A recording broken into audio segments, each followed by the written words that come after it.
Olá, tudo bem? Meu nome é Eduardo Saig, esse é o Tecnicast, o podcast da Tecnis, uma consultoria de recrutamento e soluções para recursos humanos e tecnologia. Se eventualmente você estiver precisando contratar um CTO, um CIO, um vice-presidente de recursos humanos, um gerente de remuneração de folha de pagamento, manda uma mensagem para a gente através do tecnis.com.br que a gente vai te ajudar nessa. Como você já sabe, ou se você estiver chegando agora, a gente sempre se autodescreve. Por quê? Para dar a oportunidade para aquelas pessoas que não enxergam minimamente imaginarem como somos. E somos lindos, como você está vendo agora. E aí tem muita gente que fala, pô, Edu, mas e quem nunca enxergou? Ué, estamos dando oportunidade. E não se esqueça, existem pessoas que perdem a visão ao longo da vida. Então não seja babaca e se por um acaso estiver te incomodando, você pula ali 15, 10 segundos, não vai matar ninguém. Como você já deve ter percebido, minha língua hoje está afiada. Sou um homem alto, branco, estou sentado numa grande mesa, num grande estúdio bacana. Temos uma televisão à minha esquerda. Tenho o cabelo e barbas bem curtos, o cabelo já está indo embora, um óculos preto de grau, uma grande tatuagem, meu braço direito, uma tatuagem preta. Estou usando uma tradicional camisa azul, que é para contrastar com essa minha cara de marginal. E eu vou passar agora a bola para minha sócia, Mariana Pereira. Bom dia, boa tarde, boa noite, seja lá que hora você esteja ouvindo, assistindo a gente. Prazer estar aqui com vocês hoje, Amélia, prazer. Sou Mari, sou uma mulher branca, cis, hétero. Hoje, como diz a Letícia, estou vestida de Barbie. Hoje eu vim de preto e rosa. Barbie é... Eu tenho uma coleção de Barbies em casa. Quantas Barbies? Quantas são? Cheguei a 1000. Cheguei a 1000. Gosta? Visitar a sua casa. Visite. Vai lá tomar um café, comer um bolinho. Cheguei a 1000 ontem. Fui ao shopping, o cartão de crédito não resistiu. Quer dizer ainda que é uma tara que você tem que ela se perpetua. E vai perpetuar até... Até enquanto você puder pagar, é isso? Enquanto o cartão de crédito passar, Justo. é sobre isso. Vamos lá, Justo. Amélia. Prazer. Prazer. Oi, gente. Bom, deixa eu fazer a minha autodescrição. Eu adoro me autodescrever porque é quando eu me valorizo. Então, eu sou uma mulher negra de pele clara, tenho cabelos cacheados lindíssimos, curtinho. Hoje eu estou vestindo o que eu chamo praticamente do meu uniforme, quando eu vejo ele tá em mim, que é um vestidinho laranja com alguns ideogramas pretos, de um filme que eu amo, da Marvel, Pantera Negra. E com meu batom, que favorece muito os meus lábios roxinhos. É isso. Amélia, seja muito bem-vinda, é um prazer muito grande falar com você. A gente gravou um podcast, um videocast há uns anos atrás, onde você deu a oportunidade da gente conhecer um pouco da tua história, e eu quero contar um pouco dessa história que eu acho incrível, né?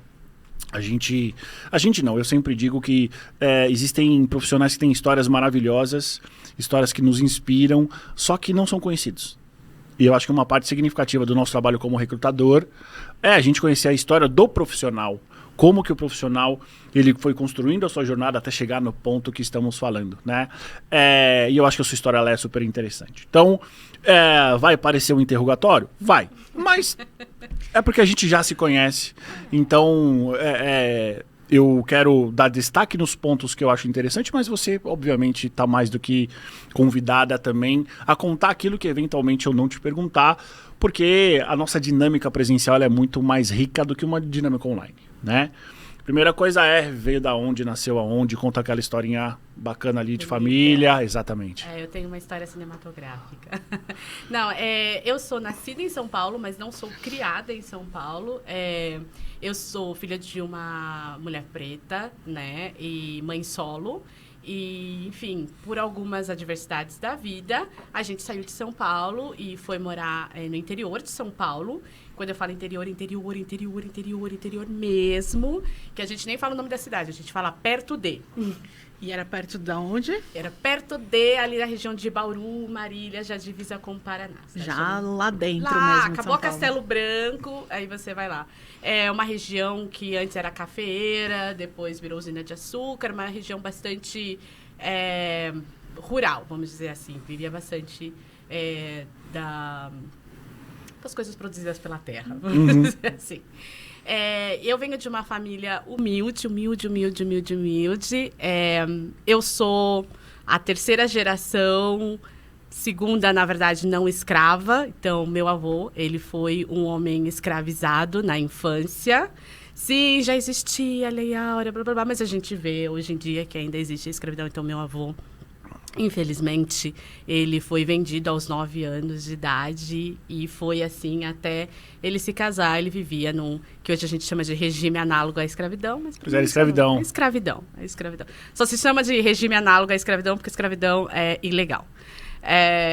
Então é isso. Então a gente vem dessa origem aí bem humilde. E eu gosto de contar essa história porque as pessoas acham que a escravidão está muito longe. Gente, faz 300, 400 anos. Não. Cara, eu sou a segunda geração. Sabe o que é ser uma segunda geração? E uma das coisas que é bem importante quando a gente fala sobre isso é que o racismo ele não era só uma prisão física, ele é uma prisão mental. A escravidão ela não foi uma prisão só física, ela foi uma escravidão mental. Você tem que ter essa mentalidade de... Você tem que aceitar que você tem que ser subjugado. Você não pode subjugar só pela força, né? Também pela força, mas ela é invalível, ainda mais no nosso país, onde a maioria das pessoas era escrava. Então, existia uma mentalidade escravagista. E acho que existe até hoje em outros graus. E quando eu falo de mentalidade escravagista, o que eu quero trazer? É como isso dificultou a minha vida também. Né? Não só a do meu avô, da minha mãe, das minhas tias. Porque o que acontece? Então, só para ilustrar o que eu considero como mentalidade escravagista. Meu avô já não era mais um escravo, ele trabalhava numa fazenda, ele recebia, ele arrendava, né, um sítiozinho. E quando ele matava uma galinha, matava algum animal dele, a parte boa da carne ele mandava para o patrão, que não precisava. Né? Então, ele tinha... Isso é a mentalidade escravagista, você achar que você realmente deve a alguém superior, que você está inferior. E como que isso traz para mim, né, isso? Isso vai perpetuando. Então, eu venho de uma família... Minha mãe era empregada doméstica, minhas tias, empregadas domésticas analfabetas, né? Boa parte da minha família não sabia ler, né? Da minha família primária não sabe ler. Ou os que sabem ler, lê com dificuldades. E aí, isso vai trazendo essa mentalidade de que a gente sempre tem aquele lugar para ficar. Né? E vivendo numa cidade pequena do interior, nos anos 80, 90, essa mentalidade era um pouco mais forte ainda, né, do que é hoje. Hoje a gente vive um mundo levemente melhor. Mas naquela época era isso. Então, assim, o que era me destinado era trabalhar para alguém. Como eu estava conseguindo ser educada, então o que era esperado? Ela vai conseguir uma lojinha, vai conseguir trabalhar numa lojinha, não vai precisar... Coisas mais próximas da realidade. Exato, ali. Exato. Então, assim, eu lembro de ter visto o MV Bill falar isso em alguma entrevista e eu super me identifiquei, que ele falava o seguinte, que a mãe dele ficava muito mais feliz quando ele trazia um dinheiro que ele trabalhou na feirinha do que quando ele trazia notas boas. E eu lembro da minha família achar muito legal que eu estudasse, mas não dá importância a isso. Então, eu lembro eu quis fazer um curso técnico, eu tive que ir atrás. Mas né? de onde veio esse desejo? Nasceu com você ou teve algum episódio que deu um estalo, você falou, cara, eu preciso estudar? Cara, teve. A minha mãe, apesar dela viver nessa... A minha mãe, ela já começa... o que eu chamo de quebrar ciclos, né? Então, a gente vem desses ciclos escravagistas do meu bisavô, com o meu avô, perpetua com as minhas tias e tal. E a minha mãe, ela é a filha mais nova. Caçulinha. Né? De quantos? A caçulinha, de 7. Né? Ela é a filha mais nova. E ela nasceu, assim, literalmente a raspa do tacho ali, como eles falam, né? Literalmente. E aí, a minha mãe, A minha avó já era avó quando a minha mãe nasceu. Então... foi uma criação um pouco mais diferente das minhas tias, um período diferente das minhas tias. E a minha mãe, ela entendia que aquela era a vida dela. Ela começou a trabalhar com 9 anos de idade. Ela cuidava de uma criança de 6. Uma criança cuidando de outra. Uma criança cuidando de outra. Ela tinha responsabilidades. É muito triste isso, né? Ela tinha responsabilidades de um adulto quando ela tinha 9 anos de idade. Ela não pôde ter infância, ela não pôde ter muitas coisas. E isso doía muito nela. Ela não pôde estudar. Hoje a minha mãe é professora e eu falo que ela não é professora de formação, ela é professora de vocação, ela tem vocação para isso, ela é muito dedicada a isso, à educação, e ela passou um pouco isso para mim. Assim, ela dá aula hoje para quem? Hoje ela dá aula para ensino médio, ela dá aula para jovens e às vezes eu acho que ela é jovem demais. Assim. Ela é muito adolescente, agora ela está na onda do TikTok. E aí os alunos dela fazem fila para fazer TikTok com ela, assim. Temos uma pergunta? Temos. Eu acredito que para você quebrar ciclos, você precisa de comportamento principalmente o escravagista, que é o que você está falando, a gente precisa ter consciência deles. Quando você percebeu, por exemplo, esse comportamento do seu avô, o comportamento da sua família, quando que você teve a consciência desse comportamento para você conseguir quebrar ele? Muito mais velha, por incrível que pareça. Eu acho que... É uma coisa que é importante dizer, que às vezes eu discuto com alguns amigos brancos, vamos dizer assim, que eles falam que a gente vê racismo em tudo. Cara, eu sempre soube, apesar de eu ter uma pele clara e ter o privilégio do colorismo, eu sempre soube que eu era uma pessoa preta. Eu não tinha um nome para isso naquela época, mas eu sabia o que era, então eu sempre soube. Como que eu consegui quebrar o ciclo? Eu tive que sair da minha bolha. Então, enquanto eu estou no ciclo da minha família, eu sei que existe um incômodo, eu sei que eu não posso comer banana na rua, para não ser ofendida. Eu sei que eu tenho que alisar o meu cabelo para parecer mais limpa. Não é nem só profissional, para parecer mais limpa. Mas eu não tinha um nome para isso, eu não entendia que isso é um pensamento escravagista. Então, eu fui entender isso muito mais velha. E quando eu saí do meu ciclo familiar, e aí eu fui conviver com outras pessoas não negras, entender que aquilo estava um pouco diferente, que não fazia sentido eu me sentir daquela maneira, e aí voltar para as pessoas negras de novo, para falar assim, você sente isso também? Você passa por isso também? Você tem esse medo? Gente, um medo que eu acho que, não tem nenhuma pesquisa, mas 99%, sair de uma loja sem a nota fiscal. Ter a bolsa revistada. Nós, brancos, nunca saberemos o que é isso, né? Cara, eu fui recentemente, que eu falei, não precisa me dar a nota. Mas, então, e aí você vai vendo que é uma coisa coletiva mesmo. E você vai querer estudar. E aí, é isso, gente. A gente precisa estudar. A gente precisa entender a nossa história. Eu acho que uma das coisas legais que a gente tem hoje é que a nossa história, antes, ela era contada por pessoas brancas. Bingo. A história era contada por pessoas brancas. E, gente, eu ouvi essa frase uma vez, eu uso pra sempre. Neutro nem shampoo de bebê. Né?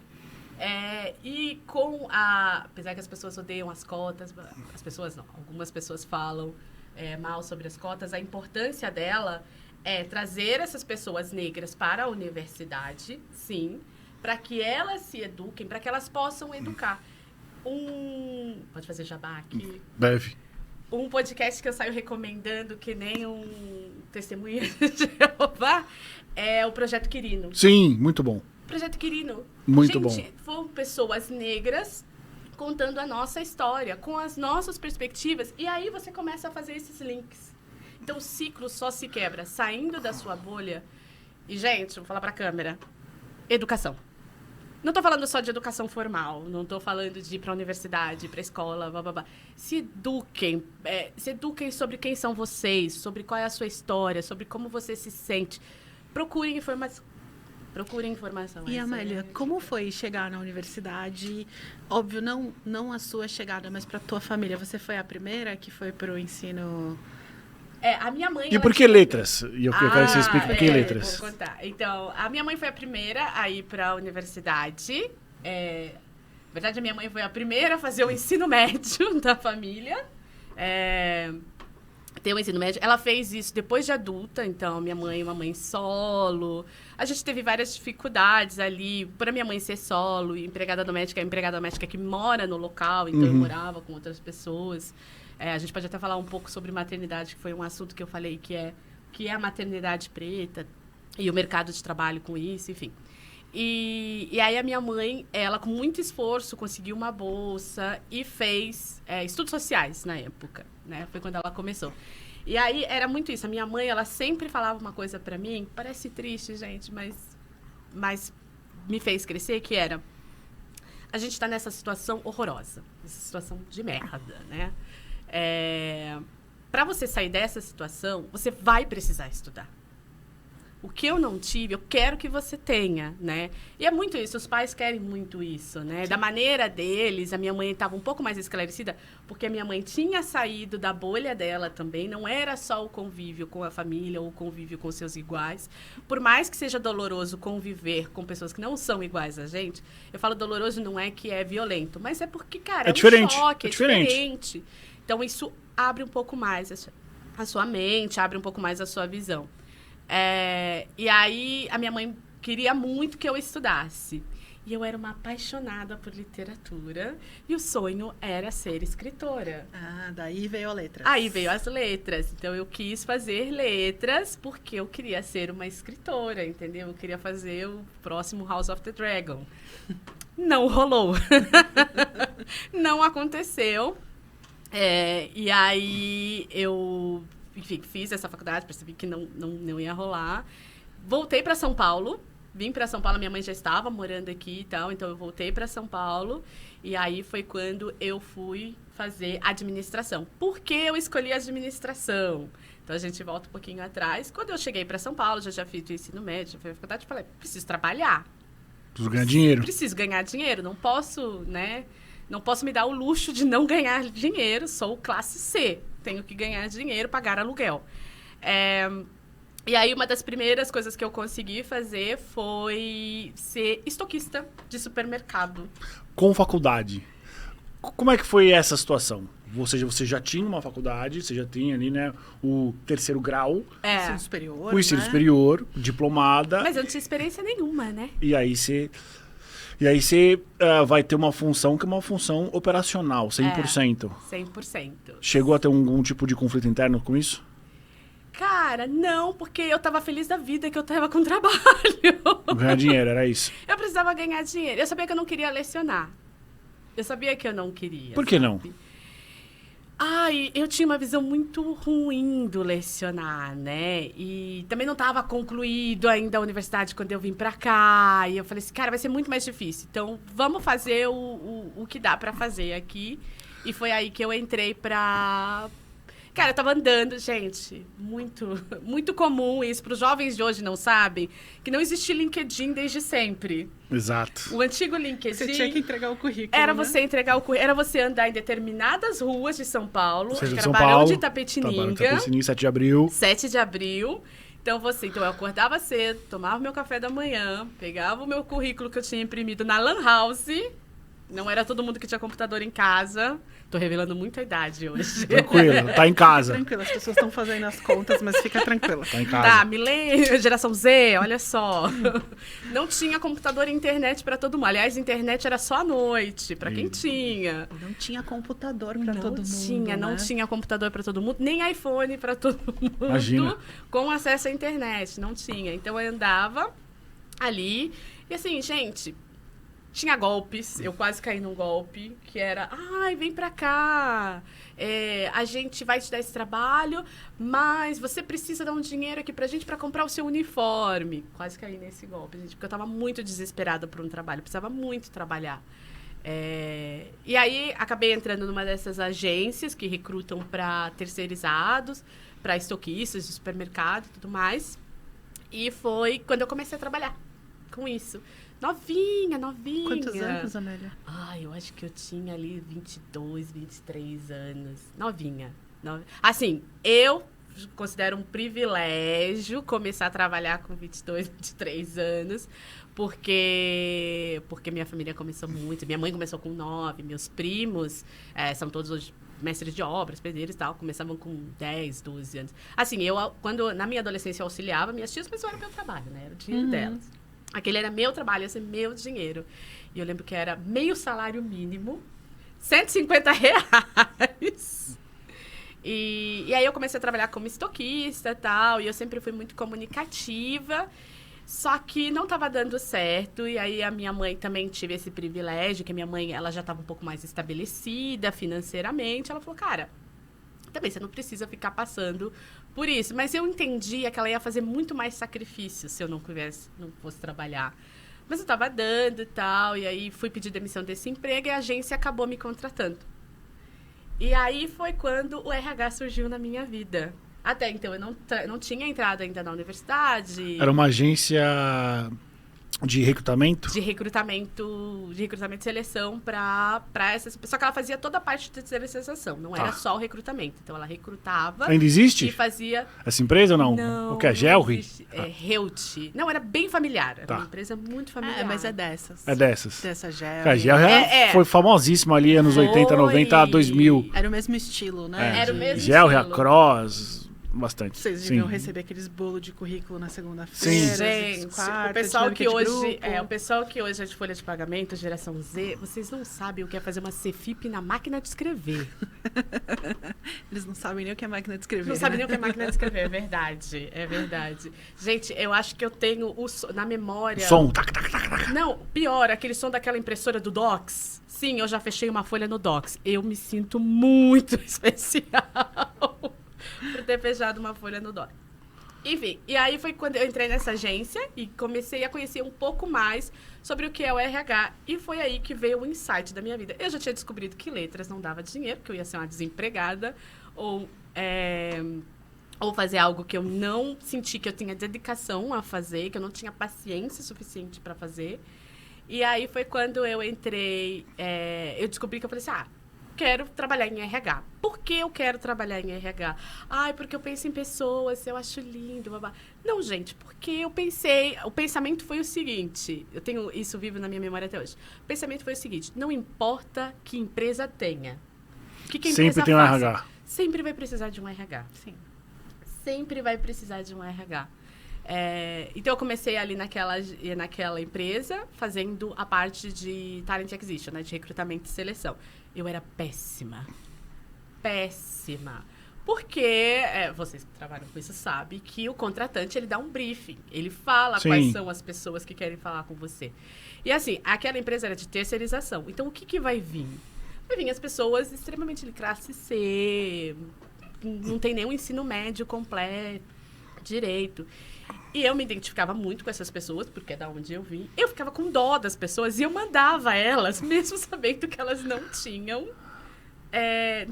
não cobria nem nada do que o recrutador Isso é normal. queria. Assim. Isso é relativamente normal. comum, A gente que trabalha com isso há muitos anos, de vez em quando tem consultores nessa situação.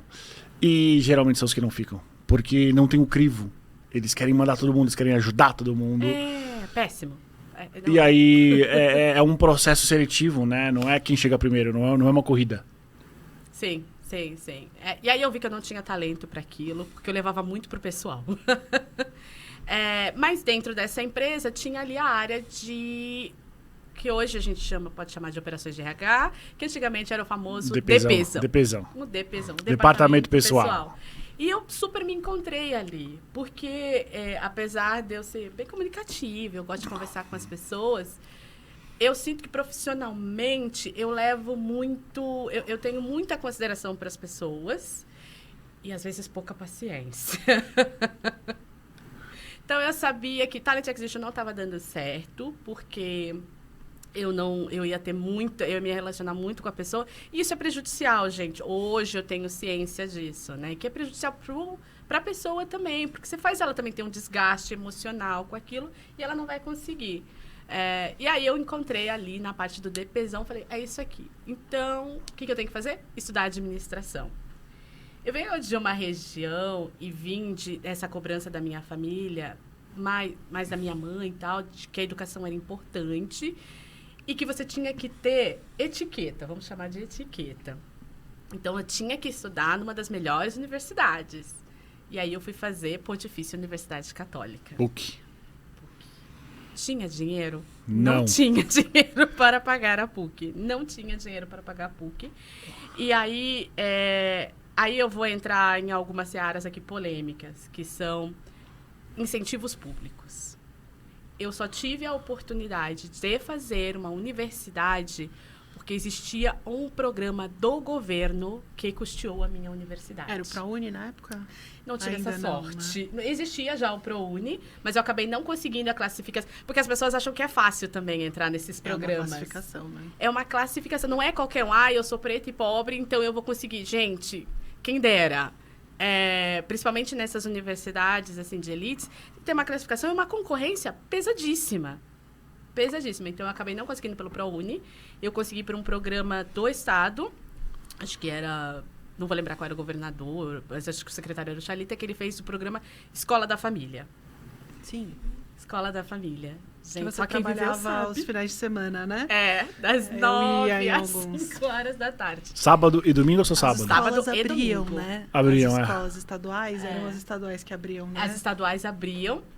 E aí, sábado e domingo é que você tinha que trabalhar para o governo. Das 9 às 5 horas da tarde. Ficava lá o dia inteiro. E você trabalhava durante a semana Trabalhava e estudava à durante a noite? Então, qual que era a vida? É. Era trabalhar durante a semana, e aí eu fui conseguindo alguns estágios, depois que eu entrei na universidade. Consegui alguns estágios que pagavam muito bem. Você acha que fez diferença para você conseguir os estágios estudar na PUC? Sim. Fez. Tanto que foi aí, e aí, gente, é a tal da etiqueta, do brand. Então, eu só fui... Eu construí a minha carreira através da etiqueta, assim. Só trabalhei em empresas grandes, estudei em universidade grande, e aí eu percebi que isso proporcionava. Faz diferença, de fato. Faz diferença, de fato. É. Eu não sei como é hoje, vou ser bem honesta. Continua. Mas na minha época Continua. fez diferença. Porque, gente, eu fui Para trabalhar... algumas áreas continua e assim, não vai ser algo escancarado como um dia já foi, mas Era a gente, escancarado, na minha mas a época gente era percebe, escancarado. por exemplo, quando a gente monta uma shortlist e você tem candidatos que passaram por determinadas faculdades, fizeram determinados cursos, passaram por determinadas empresas, não necessariamente são mais competentes que os outros. Sim. Mas o nosso cliente, ele vai privilegiar essas pessoas, por mais que a gente apresente uma shortlist mista, por mais que a gente tenha todo um processo de avaliação dizendo, olha, talvez esse não seja a melhor escolha, mas ele vai seguir para isso. Hoje não vem no job description faculdade de primeira linha. Exato. Antes vinha. Vinha. Preferencialmente USP, PUC, era USP, PUC, Mackenzie, né? É. Sempre isso. Eu fiz Mackenzie, então era sempre Isso era nessas comum. universidades. Eu cheguei a Hoje pegar não mais. isso até 2016, assim. E aí começou a ter esse movimento de que, olha, não é... Eu não sei o nome técnico, mas não é interessante pra gente ter mais... excludente, né? Não é interessante mais ter uma descrição de uma... Esqueci o nome técnico, e olha que eu faço isso todos os dias. Job description? Isso. Não é mais interessante ter um job description com essa descrição, com essas informações. Você não pode passar a mensagem que você é elitista. Exatamente. Ou que você já faz um filtro classificatório que a chance de vir ali, né, hoje já é difícil. Imagina naquela época de você encontrar um aluno negro dentro de uma USP, de uma PUC, de uma Mackenzie. Não tem, gente. Não tem. Gente, eu estudei nessas faculdades de elite. Quantos negros tinham na tua sala? Contando comigo 3. Na minha Por sala de 5 anos.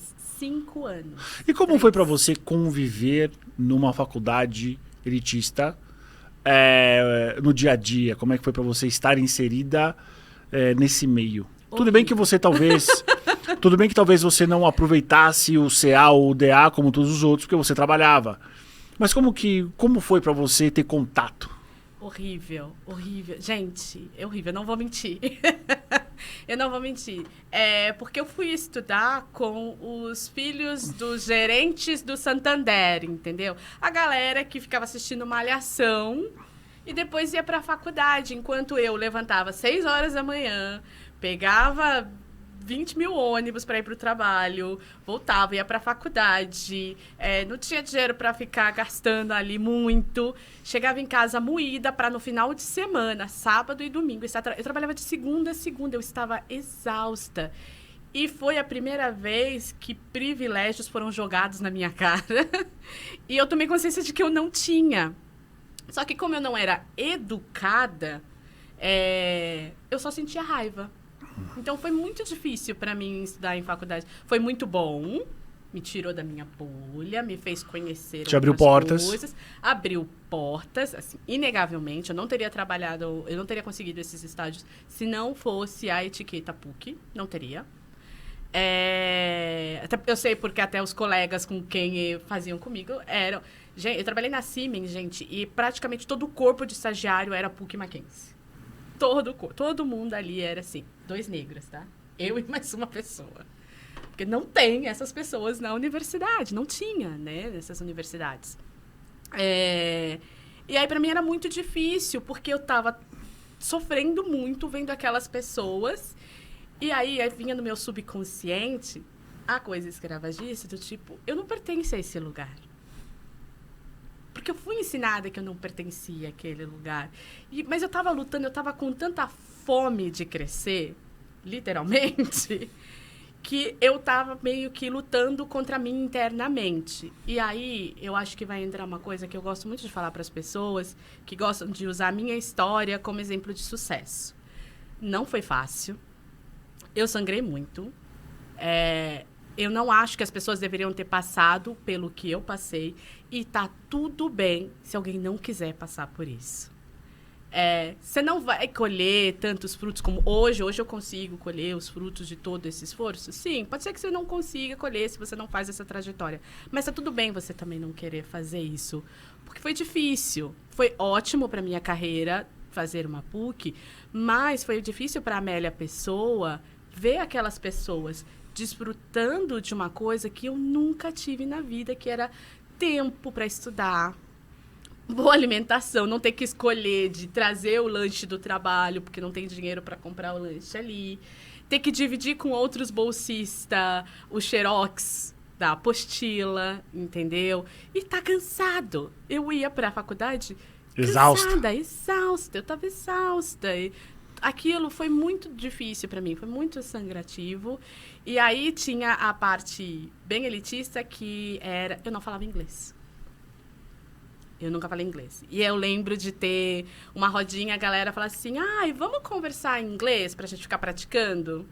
E aí eu sou excluída dessa rodinha.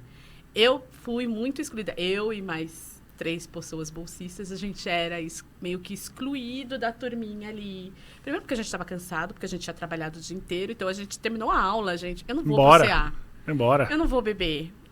Essa coisa da faculdade, que algumas pessoas relembram, eu não tive, gente. Eu queria só que acabasse. Eu queria pegar meu diploma e ir embora.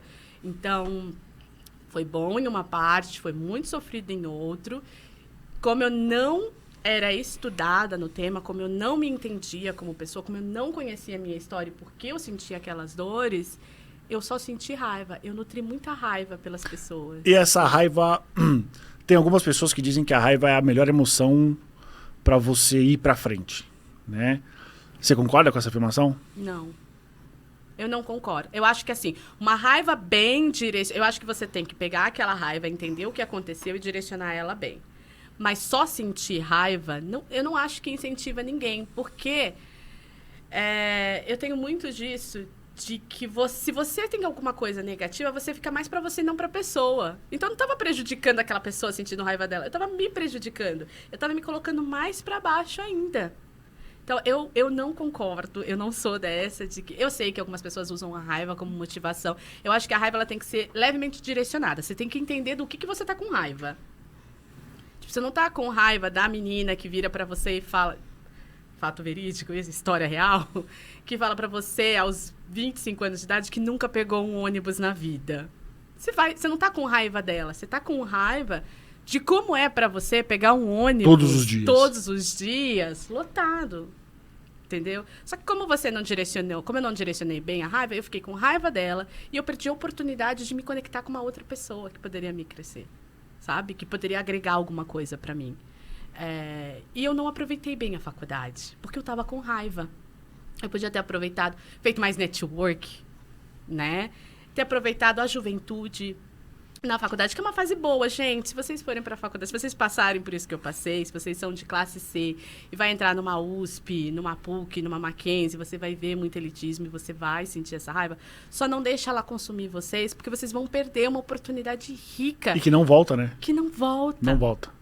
Que não volta, de aproveitar a universidade. Porque eu estava tão focada em sair da minha condição e aumentar... Porque a gente faz isso, pessoas classe C fazem universidade para conseguir bons empregos.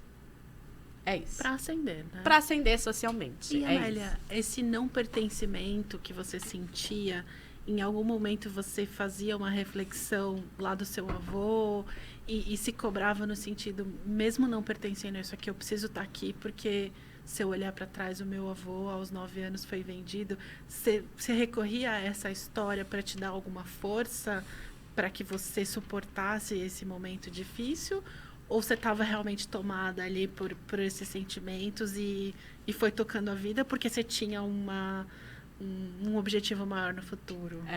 Eu estava muito focada.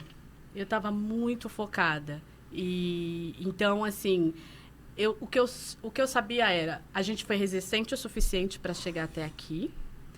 As pessoas falaram o tempo todo, eu lembro de algumas patroas das minhas tias, quando eu falei que tinha entrado na universidade, quando eu tinha entrado numa PUC e tudo mais, delas me olharem e dizer que não.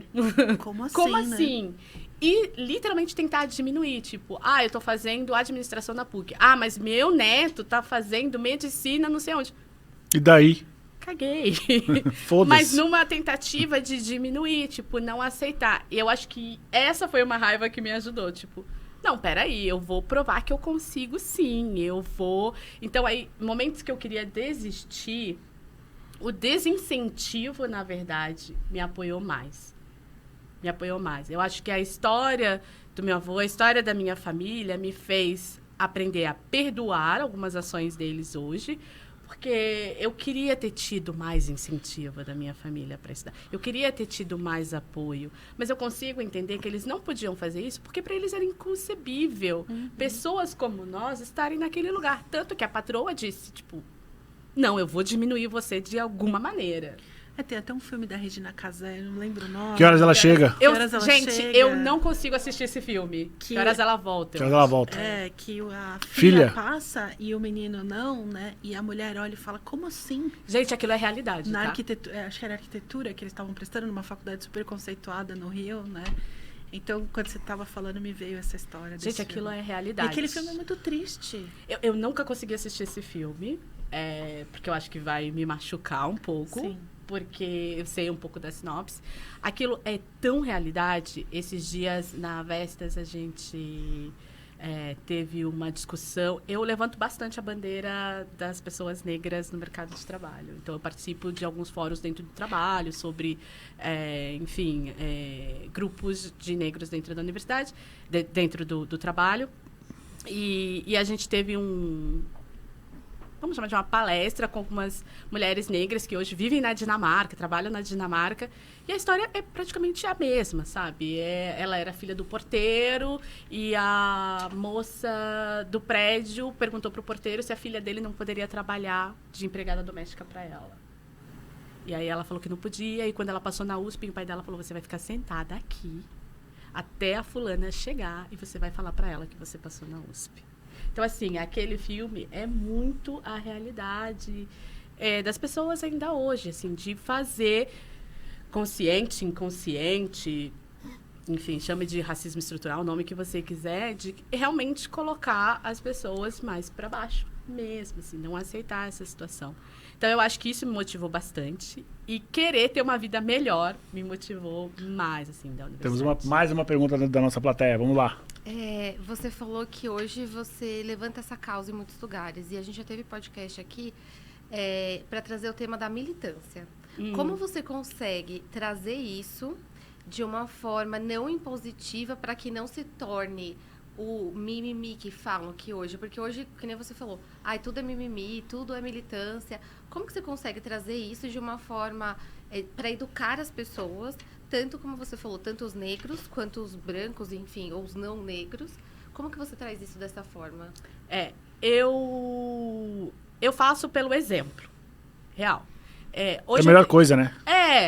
Não adianta eu ficar falando pra você. Eu conto a minha história, eu não tenho nenhum problema de contar a minha história, porque eu gosto de que as pessoas saibam, de novo, que não está tão distante. O que aconteceu? Que as pessoas diminuem a gente, que isso afeta a gente, que isso acontece, que não é só esforço. Cara, tem um monte de coisa atrás. A gente não é feito só de ir pra escola e ir pro trabalho. A gente tem a vida fora desses ambientes, né? Hoje eu tenho a oportunidade de ser eu sou uma gerente de equipe, né? Eu tenho equipe, eu formo equipe e é essencial e é indiscutível que o meu pool de candidato tem que ser diverso. E eu contrato pessoas negras. Se você for hoje no meu time, o meu time, ele é composto majoritariamente por pessoas negras. Ai, Amélia, isso é racismo reverso. Não, gente, não estou contratando qualquer pessoa. Estou contratando uma pessoa competente. E sim, eu vou trazer mais pessoas para esse ambiente.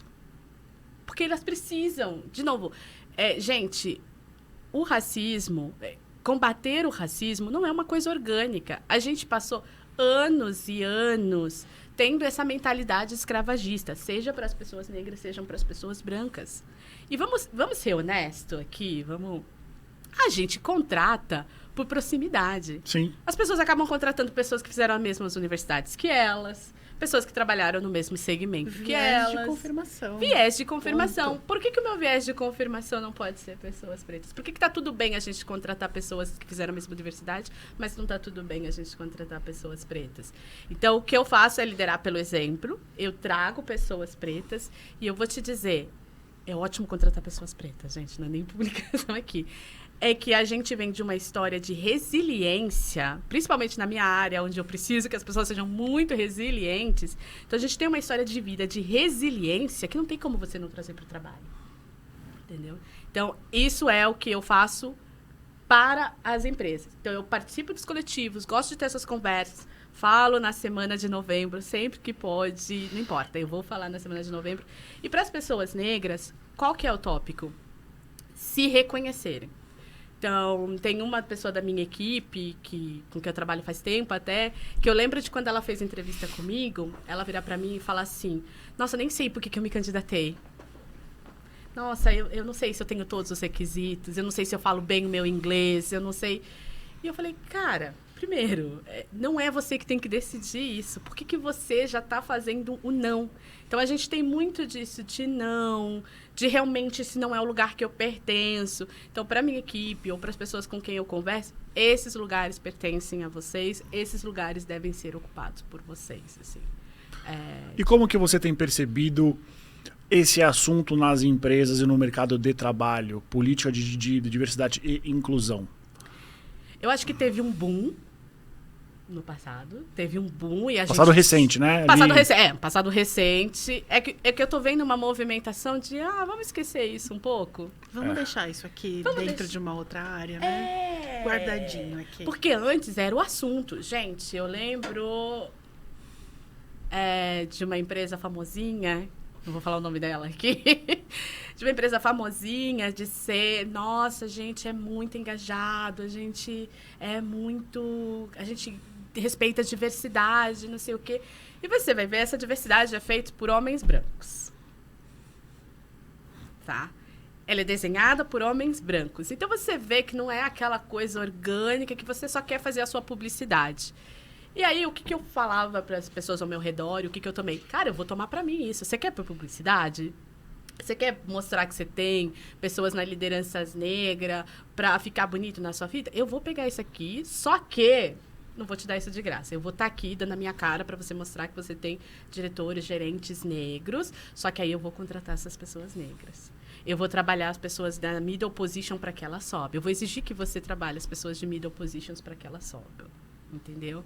Então tinha esse movimento e aí algumas pessoas foram entrando nele, se aproveitando, e eu acho que hoje a gente tem muito mais do que quando eu comecei, Siemens, 2 estagiários negros. Hoje você vai na minha equipe, tem uma proporção muito maior. E hoje você trabalha onde? Está em qual cargo / posição? Posição. Hoje eu trabalho na uma empresa chamada Vestas, é uma empresa de companhia de energia eólica, produz aquelas pás lá, enfim. Eu trabalho na área que a gente chama hoje de, pode chamar de Shared Service Center ou operações de RH. Vamos a portuguesar. Operações de RH. Operações de RH. Folha de pagamento, remuneração, benefícios, relações sindicais e trabalhistas também ou não? Não, relações a gente tem uma área de labor, mas aí cuida mais da parte operativa tanto dos benefícios quanto das relações sindicais e tudo mais.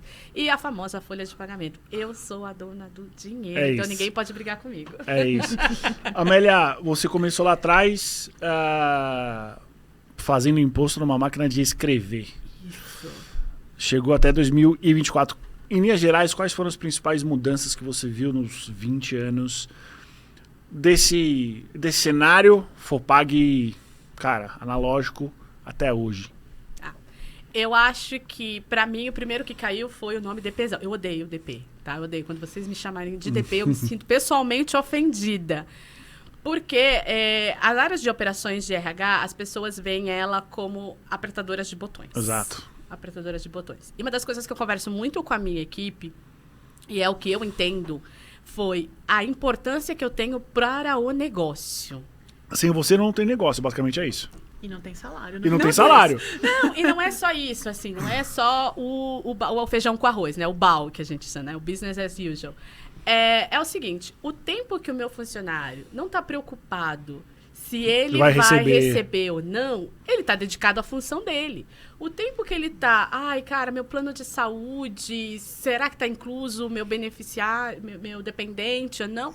Esse tempo que ele não está tentando resolver comigo, com a minha área, é o tempo que ele está focado no trabalho, é o tempo que ele está focado em qualquer outra coisa. Então, a minha função, primeiro, é ser esquecível. Ninguém pode lembrar. Trabalho invisível. O meu trabalho, ele é invisível. Ele é super importante, porque, gente, eu cuido do salário das pessoas. Exato. Não é só o salário. Eu ouvi isso de uma pessoa da minha equipe. Fala, eu não cuido do salário das pessoas, eu cuido da vida das pessoas. Você entendeu? Se eu não pago, se sai alguma coisa errada, se eu não pago no dia, o cara vai atrasar o aluguel dele. A vida. O que eu sempre digo é, trabalhando há 10 anos com recrutamento especializado para recursos humanos, folha de pagamento para mim é a área mais importante de qualquer empresa depois da área core, né? Do porquê que a empresa existe. Sim. Porque é muito simples, ninguém trabalha de graça. Ponto. Eu acho muito curioso quando eu vejo essas pesquisas dizendo o que é mais importante para as pessoas. Não, ambiente seguro, promoção e o salário está em sexto. Isso é mentira. O salário só está em sexto porque provavelmente essas pessoas elas não sabem Que é ter o salário o que é ter o salário atrasado. Elas não têm a menor ideia dos processos transacionais invisíveis que os profissionais de folha têm que fazer. E é muito processo, gente. Quantos funcionários a Vestas tem? A Vestas hoje é que eu cuido de Latam, né? Você cuida de quantos mil? Aqui em Latam ela não é muito grande. A gente tem 2.000, quase 3, 2.000 e pouquinho. São, vamos dizer, 10 mil pessoas. São 10 mil com as pessoas, famílias. porque Não, com as famílias, gente. São 10 mil pessoas impactadas, né? É muita gente impactada. É muita gente impactada. E aí, falando sobre essa evolução, tá, gente? Então, a gente tinha antes... Eu acabei de falar que eu trabalho com a região de Latam. Então, eu cuido de México até o Uruguai. São 17, 18 países que a gente faz. 2 pessoas de folha. Essa eu acho que é a grande mudança que a gente tem de quando eu comecei. Automação dos processos. Automação, Tecnologia. E aí vem... Hoje em dia, as empresas, elas trabalham bastante com outros provedores, tal, que faz o operacional ali, que vai estar colocando as coisas dentro do sistema. E aí você tem equipes menores que tem que gerenciar toda essa operação. Então, antes, gente, eu trabalhava... Nesse primeiro trabalho que eu fiz, que a gente fazia lá a máquina, eram, se eu não me engano, 7 pessoas para fazer o Brasil. Para fazer o Brasil. Eu tenho 2 para fazer a América Latina inteira. Numa empresa anterior, que aí a gente tinha 5, 6 mil funcionários, eram 4. É isso que a gente tem, pela complexidade e tal. Então, hoje o que saiu é, você tira o que é grosso, que é lá, o bater a máquina de escrever, mandar uma CFIP, mandar as informações para o e-social. Você tira isso de dentro da empresa, você vai colocar num provedor especializado nisso, e você vai contratar pessoas.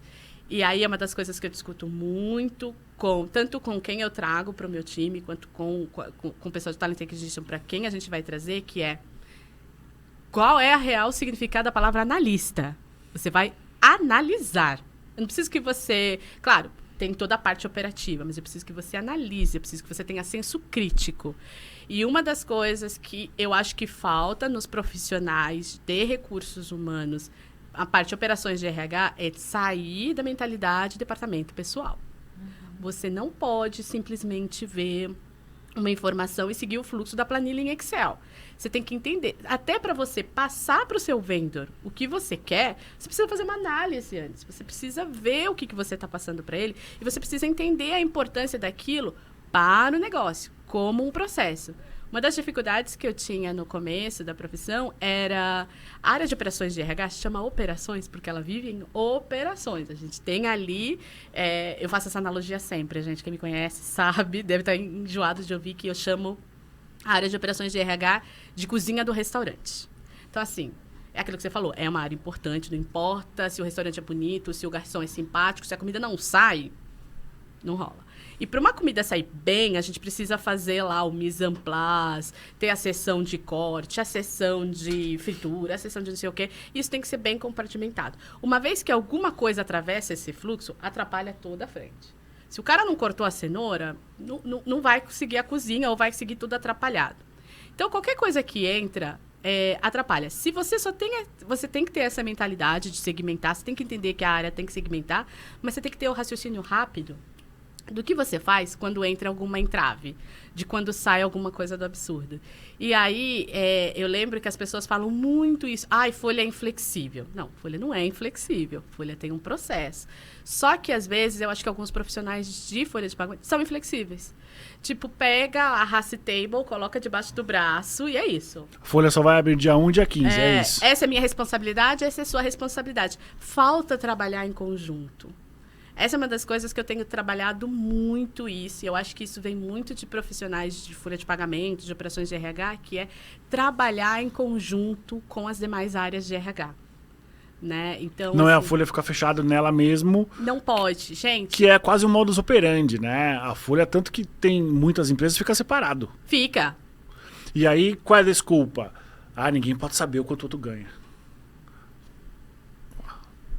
Tem pesquisa de mercado aí, cara. Que diz tudo. E todo mundo sabe o quanto todo mundo ganha. Exato. Todo mundo sabe. Você pode não saber exatamente ali o salário, mas você sabe a faixa. Tem entre 10 e 12. falam, né? As pessoas se As falam. pessoas falam. Você quer ver, assim, é um absurdo. A gente, como recrutador, as pessoas falam pra gente por telefone sem nunca ter visto a gente. Exato. Então, assim... mas eu acho que é isso. Mas eu acho que tem essa mentalidade também. Até porque era uma área... Não era a área muito assim, faz aí. Era uma área meio deixada, assim, de lado, com pouca importância. E essa é uma das coisas que eu falo muito pro meu time, vocês são extremamente importantes pro negócio. Porque quando eu comecei na área de folha de pagamento, a gente não era nada pro negócio, a gente era custo. E assim, eu vou ser custo pra empresa se ela não me aproveitar bem. Se ela me aproveitar, é isso, gente. Eu vou fazer o quê? Eu vou otimizar o tempo disso aqui que eu tô fazendo. Eu vou ver, a gente tá fazendo, corta a cenoura, depois corta a batata. Não, mas se a gente cortar os dois juntos, como é que fica?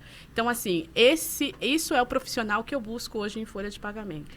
E então, não tem nada mais estratégico do que a área de benefícios, né? Não tem, cara, exato. Tudo bem que a gente acaba não sendo o tomador da decisão, mas essa é uma das coisas que eu insiro muito, de que não tome a decisão de qual benefício você vai fazer sem falar comigo antes.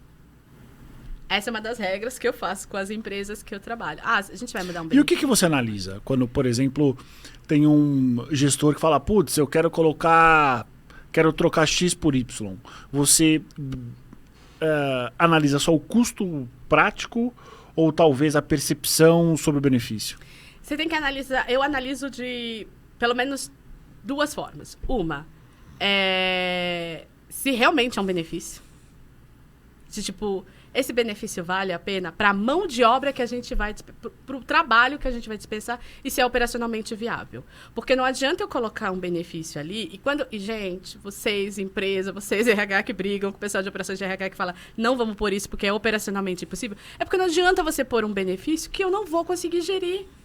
Você vai pôr e a experiência vai ser ruim. Me dá um exemplo de algo que já surgiu, pode não ser na véspera, você falou, nossa, não viaja. Não, eu ia justo dar esse. Então, eu lembro de uma empresa, a gente oferecia consignados e queria oferecer mais um outro consignado, porque, não vai ter custo para a empresa. Eu falei, então, meu bem, vai ter custo para a empresa, porque o meu trabalho é custo para a empresa. Então, você não pode contar só o que você vai pagar do fornecedor, você tem que contar também o quanto isso vai operacionalmente custar. Então, assim, primeiro que vai ser uma operação a mais para a gente, que eu vou ter que tirar tempo de um lugar para pôr isso aqui. E segundo, qual é a real percepção desse benefício? Você já tem um consignado, você quer colocar mais uma opção de consignado, e aí vai ser pior. Porque você tem que analisar também o que o benefício, de novo, recursos humanos, o nosso foco é no negócio, mas também no impacto da vida das pessoas. Tá, você está dando mais opções para o cara de empréstimo consignado sem nenhuma educação financeira. O cara pode... às vezes eu tenho essas visões de viagem, tá? Então tá, o cara vai pegar 2 tipos de empréstimo consignado, vai se atolar todo em dívida e não vai se concentrar no trabalho, porque ele vai ficar pensando nas dívidas que ele tem. Então, assim, os benefícios, eles não podem simplesmente ser vistos como, não tem custo para a empresa. É como ele realmente vai ser percebido e se ele vai agregar alguma coisa para o funcionário ou não. Entendeu? E teve vezes de eu virar, teve benefícios que a gente falou assim, o benefício é ótimo, mas é operacionalmente inviável.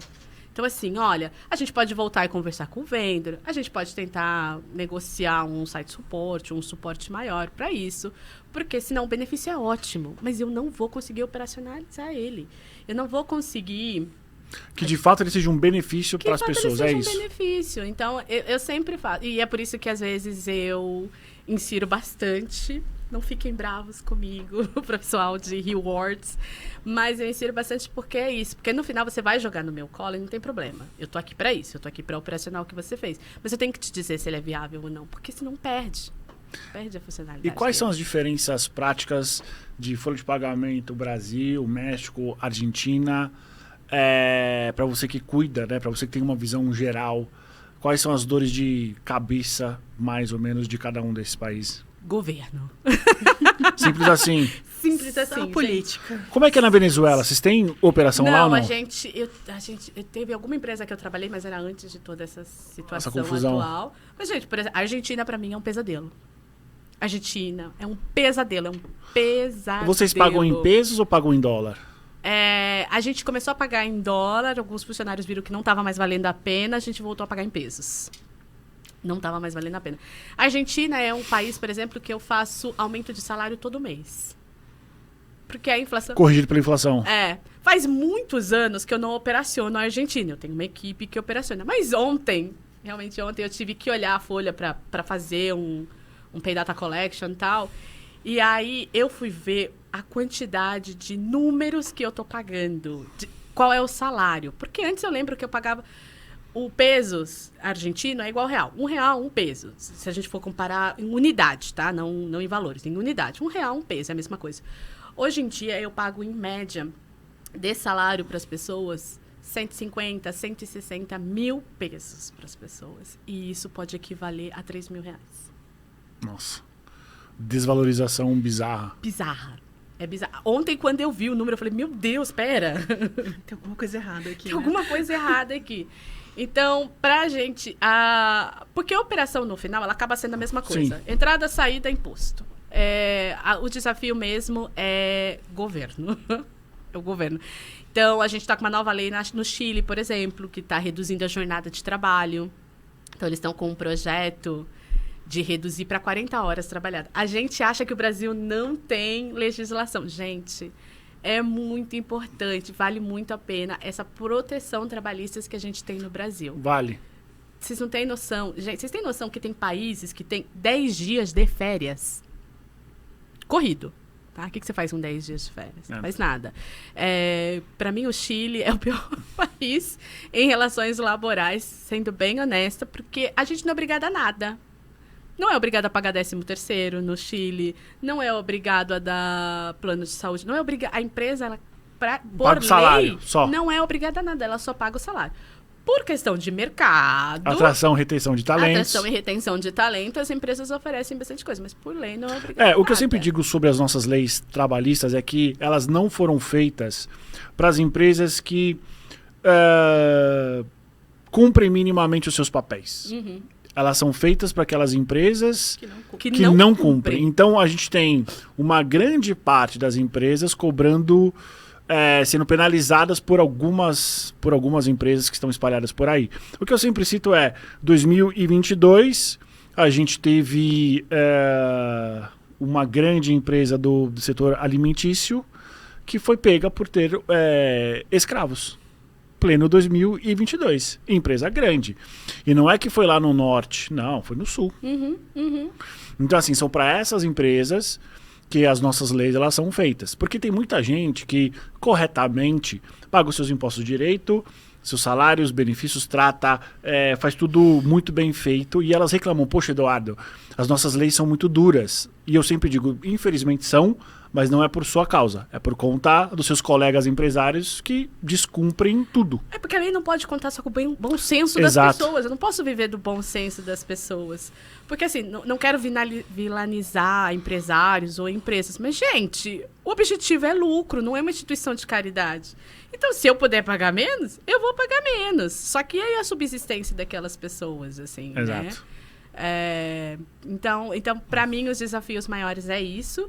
E aí você que quer começar a trabalhar na área de folha de pagamento e quer trabalhar de forma latam, eu super recomendo, eu amo, eu adoro, eu levanto essa bandeira.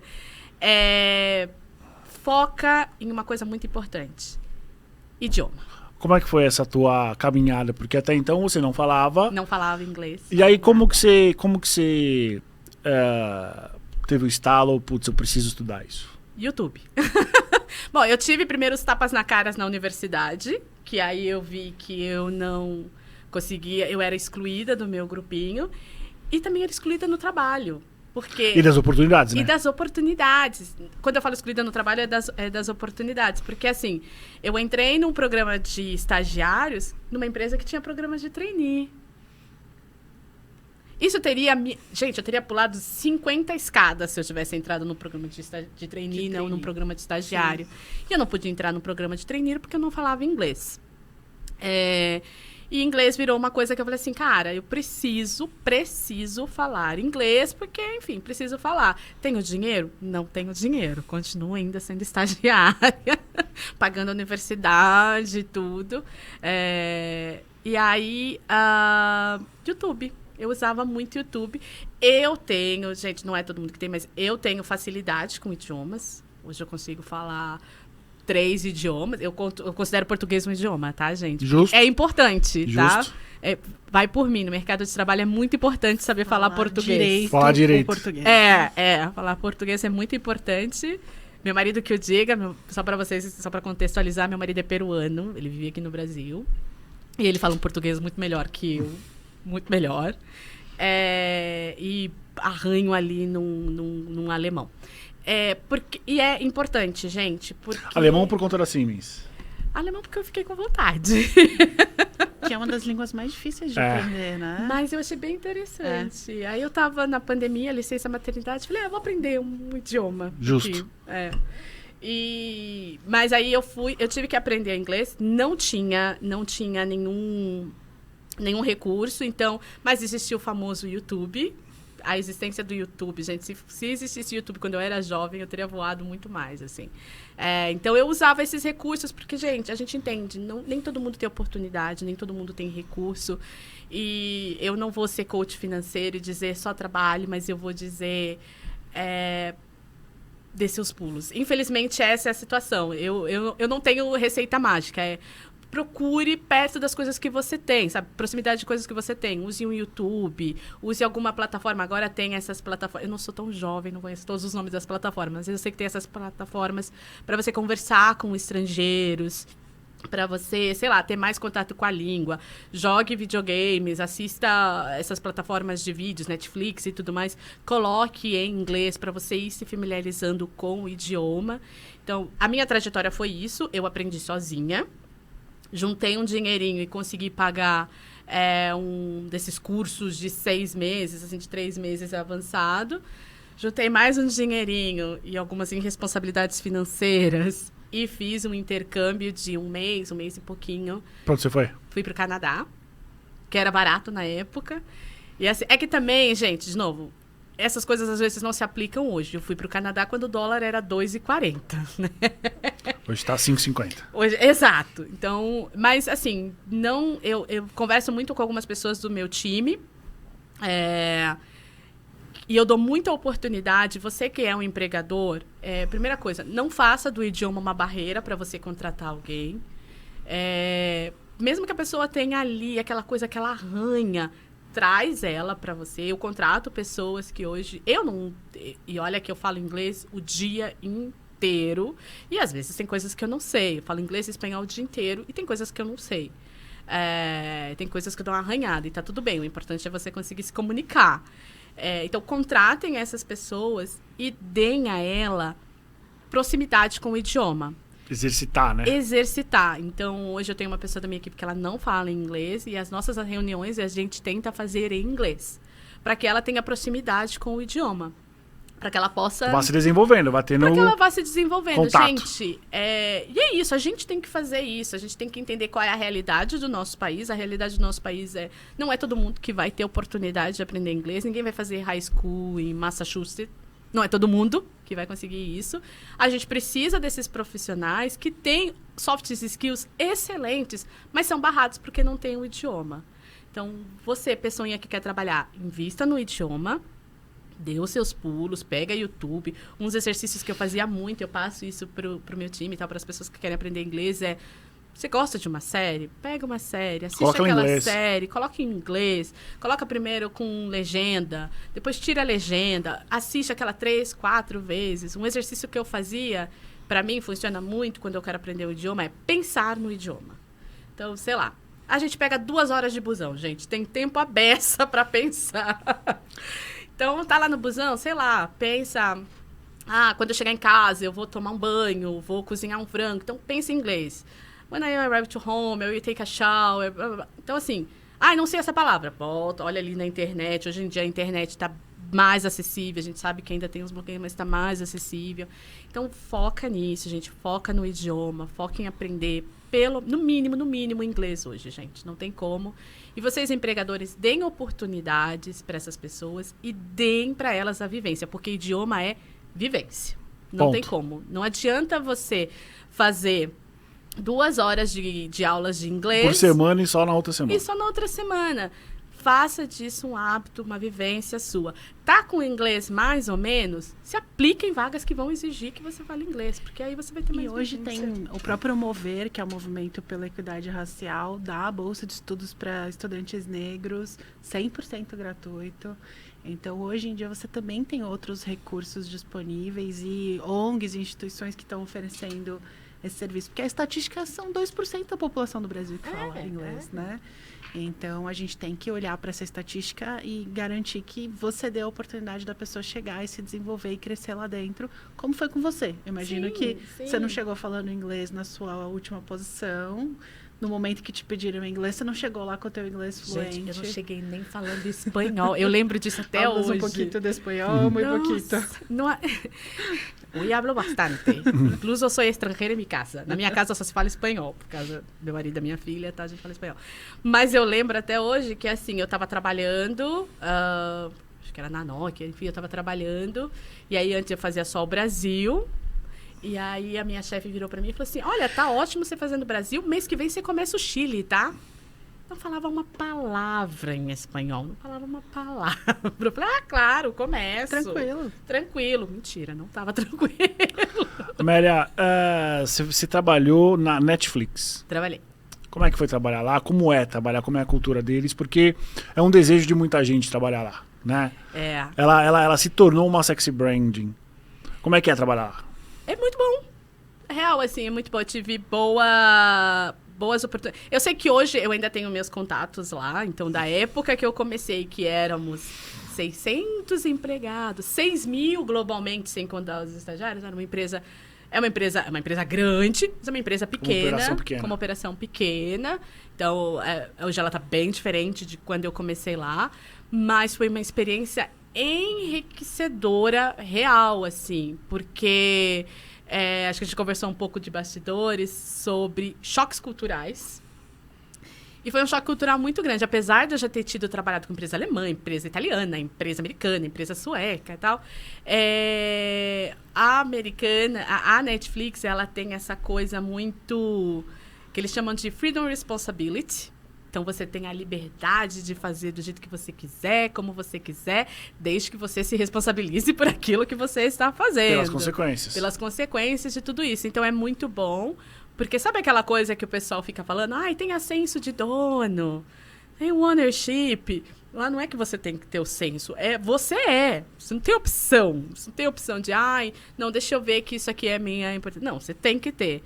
E eles tinham muito uma cultura do feedback on time. Então, você dá o feedback ali na hora. Pra nós... Aconteceu alguma coisa, você dá... Aconteceu, você dá na hora. A primeira vez que eu recebi, eu fiquei super em choque. Eu fiquei assim, como assim? Positivo e negativo? Qualquer feedback. Eu achei lá uma coisa muito engraçada que eu adoro, levo pra vida. Não existe feedback positivo e negativo. Existe feedback. Entendi. É Errou, feedback. acertou, é um feedback. É um feedback. É o que aconteceu naquele momento, qual foi a reação. E uma coisa muito, muito interessante que eu trouxe pra vida, do que eu aprendi lá, é que não importa a intenção, importa a percepção.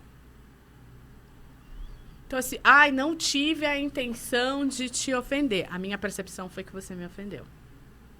Então, desculpa.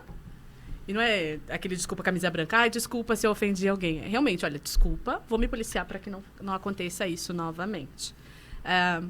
Então, foi muito enriquecedor nisso. Eu me senti mesmo, realmente, aquela coisa não ficou só no discurso de ownership. Eu realmente era dona daquilo. Era um espaço bem diverso, bem diferente. E é uma fancy brand mesmo, gente. É maravilhoso você ir tomar um café e ter o Ashton Kutcher do seu lado, entendeu? Você tá numa reunião e passar o George Clooney aqui. Você vai pra Los Angeles. Eles gastavam muito dinheiro. O dinheiro era muito bom. Você chegou a trabalhar com a Verna de diversidade? Ela já estava na tua época? Ela já estava. Ela tinha acabado de entrar. A Verna é incrível, gente. Ela deve ser maravilhosa. Ela é maravilhosa. Ela é maravilhosa. Quando eu a conheci, assim, eu fiquei... Sabe quando você fica encantada? A Netflix, ela tem essa questão encantamento, tá? E eu vou te dizer, empresa, façam isso. Façam isso. E ela mantém aquele encantamento... Não é só employer branding. Não. É real. real. Assim, só que assim, é o que eu chamo de... Não existe almoço grátis. Não, nunca. Tá? Esse encantamento, quando eu falo... a gente vivia a Netflix. É viver aquela empresa, porque você pode ir na lojinha. Gente, a minha casa, se você for hoje, parece que tá na Netflix, porque tem caneca, cobertor, tem um monte de coisa da Netflix que você pegava e você leva pra casa. Então, tipo, você sai do trabalho, você vive a Netflix dentro de casa. Você vai... Tinha muita comidinha gostosa lá. Muita comidinha gostosa. E assim, tipo, quarta-feira, dia de japonês. Então, vem um cara fazer o seu sushi ali na hora. Sushi, não, esqueci o nome do negócio. Enfim, ele via e fazia ali fresquinho pra você. E o que acontece? Você fica o tempo inteiro naquela empresa. Você vive aquela empresa. Eu acho que na época que eu entrei lá, isso valeu a pena. Tipo, foi uma experiência incrível, maravilhosa. Mas aí, meus objetivos de vida foram virando outros. Eu não estou dizendo se é certo ou errado, mas eu não queria mais viver a empresa. 24 horas 24 horas ali, entendeu? Mas foi uma experiência ótima. A experiência seguinte também foi incrível. Que eu fui trabalhar... Polêmica. Fui trabalhar numa companhia chinesa. E, ao contrário de muita gente, a minha experiência foi ótima. Né? Claro, gente. Foi tudo maravilhoso. Tudo sempre... empresa Nunca incrível. Nenhuma. Nem a Netflix era, nem a 99 foi. Mas, pra mim, foi uma experiência enriquecedora. Foi um choque cultural bem menor do que eu imaginava. Acho que a gente comentou isso, que eles têm muito mais proximidade com a gente do que a gente imagina. E foi onde eu tive excelentes oportunidades. Foi onde eu tive muita liberdade para criar aquele meu time, aquele time preto, forte, assim. Tinha muita liberdade sobre isso. Eu podia muito dominar aquela cena ali. Então, foi muito enriquecedora a minha experiência lá também. Amélia, eu tive sortes. Para a gente terminar, a gente sempre pede indicações de livros, filmes, séries, que você viu, podcasts, coisas que você acha interessante para as pessoas saberem ou que você quer indicar. Quais seriam?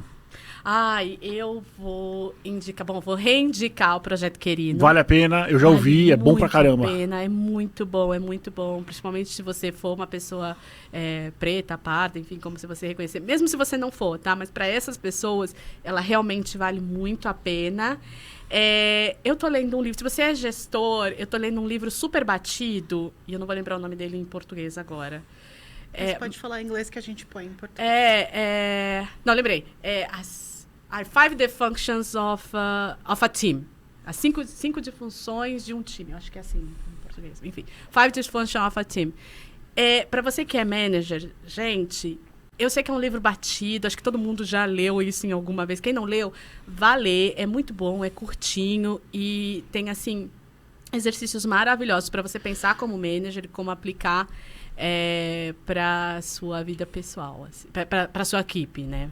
Para o seu time. Achei super recomendado. Mais alguma coisa, Mariana? Não, estava curiosa pela Verna, porque eu acho que ela deve ser uma mulher maravilhosa mesmo. E acho que Vamos ver se ela vem aqui. Quem sabe, né? A gente é possível, viu? Ela Vou usar um meme agora, ela é super acessível. Dizem que ela é incrível. muito acessível. Ela é beleza. Que ela é muito... E obrigada por compartilhar a sua história. Acho que eu li recentemente A Coragem de Ser Imperfeito. E a Brené Brown fala muito da vulnerabilidade e da coragem que as pessoas têm em se vulnerabilizar. Então eu queria agradecer pela tua coragem de trazer a tua história aqui pra gente. E principalmente por ser tão inspiradora pros outros, né? Porque eu acho que quem tá ouvindo e vendo a gente, olha e fala, puxa, é possível. Que eu acho que é isso. No final do dia, eu acho que você chega a essa conclusão de que com muito esforço, com muita dedicação, com muito suor, de novo, não tem almoço grátis. Mas é possível, né? Obrigada, Amélia. Imagina, gente. Amélia, obrigado. Quero agradecer também ao Ivan Mendes. Foi ele que conectou a gente. Obrigado, Ivan. Lindo. Quero ver se eu trago ele aqui também. Obrigado. A casa é sua. Não se esqueça, curta, compartilhe, se inscreva no nosso canal. E até o próximo episódio.